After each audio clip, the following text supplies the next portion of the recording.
started to design, I went to design school. And first I actually studied design in high school in Sweden, in North Sweden for 3 years. And then after that I moved to London and continued my study at St. Martin's. I started Poodle while I was in college, and it was 2 guys with me for the start, and they came up with a name. Since 2 months ago I'm in Stockholm.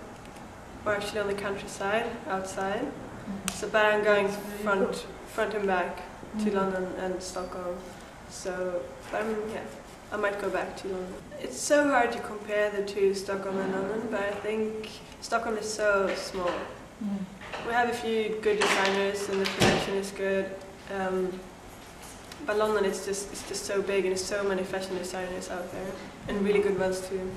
Sweden is very like minimal and clean and simple, and it's people like that style at the moment. I think it's kind of a mix of Belgian deconstruction, but it's also like this simple Scandinavian style. And London is more crazy, you know.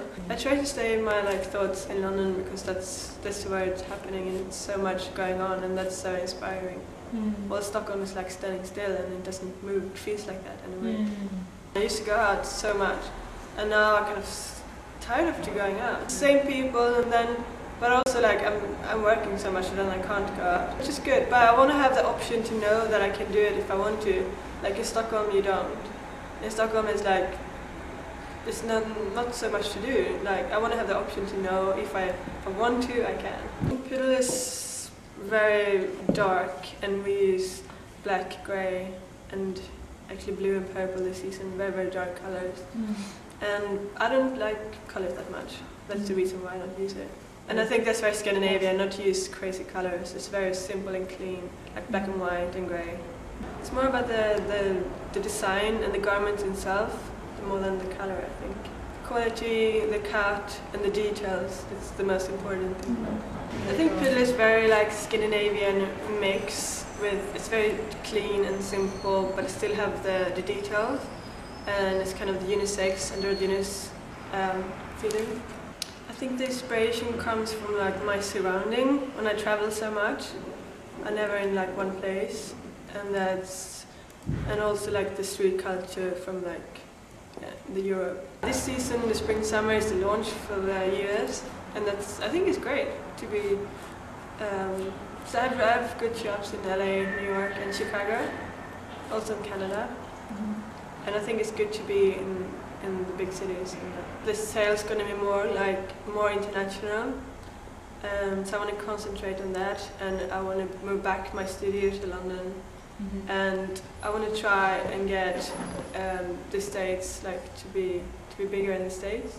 I just was invited to the show in LA, which was great. I mean, you think about LA as that they have a certain kind of people. But actually I met so many cool people in LA, so it was great. I don't actually know, I mean, there was a lot of buyers who come to the show, but I didn't meet so much because I was backstage before and after, and then everyone was gone. I think it's kind of the same feedback, but it's kind of different from Sweden, because in Sweden people they're so scared actually. I mean, we like clothes, but they like the simple cut, so they don't want the craziest styles, whilst New York and London, they want to try different things, new things, and like more complicated design. It's always so difficult in the beginning. You have to pay production and all the samples, and they have minimums to make for the factories, and it's so much. Everything. You have fashion shows now, and that costs a lot of money. And you have salespeople working for you, and I do everything. I mean, I don't do the sales. I do like designing, choosing the fabrics, talking to the factories, going to the factories, and talking to my sales agents and the PR, and it's a lot of things going on. And it's very difficult to do everything yourself. I'll go to PV in Paris. I kind of design the clothes first, and then I decide what I want the fabric, or sometimes I find the fabric first and then design afterwards. It kind of depends. And then you just have to do research about the fabrics you want to use for the season and see that they can match and go together. I would love to use more different fabrics than I do today, but they're too expensive, so I can't do everything I want because I have to think about the price, how much it costs per meter, and you know, and that's the thing. So I can't have two like 100% cashmere sweaters, you know, that just doesn't go with the price point. This is like a unisex piece, which should be like oversized on girls, and it's a layer here you can take off if you don't want to have it, and you can also button it together here.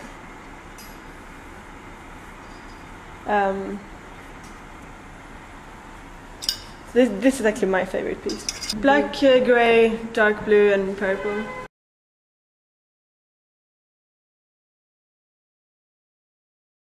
We do denim jeans.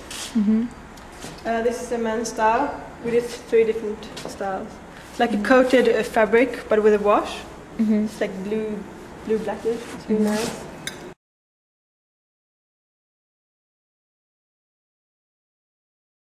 T-shirts. We do a lot of print with like already existing garments on the print.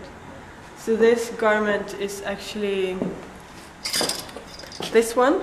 Like we took the print from this for the color, put it on a t-shirt, and also this. So actually the cardigan that I'm wearing here, that's the print on this one. The cardigan is this one.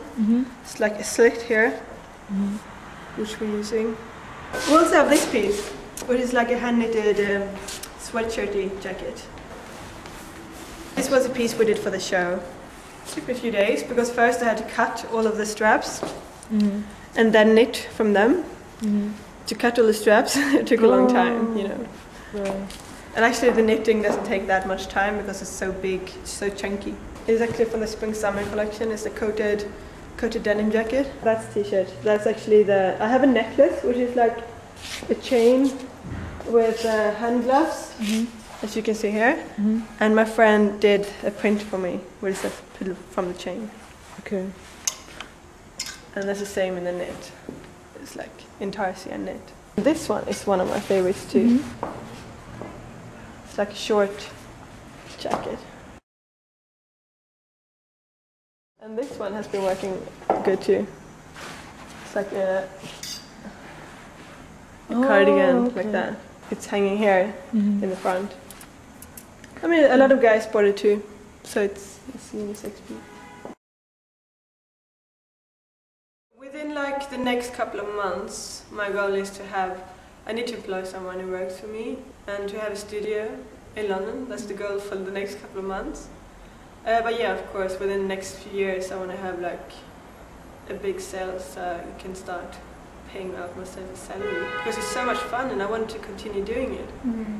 But to continue you have to have something back. Right now Piddle is my life because that's the only thing I do. I don't like have so much more than this. Because when you do everything it's like 24-hour job. I would like to do more things around the side, which you know what I did before. But so that's what I want to do in the future. You know, I want to have this as my job, but then have like another things going on, do different collaborations with other people.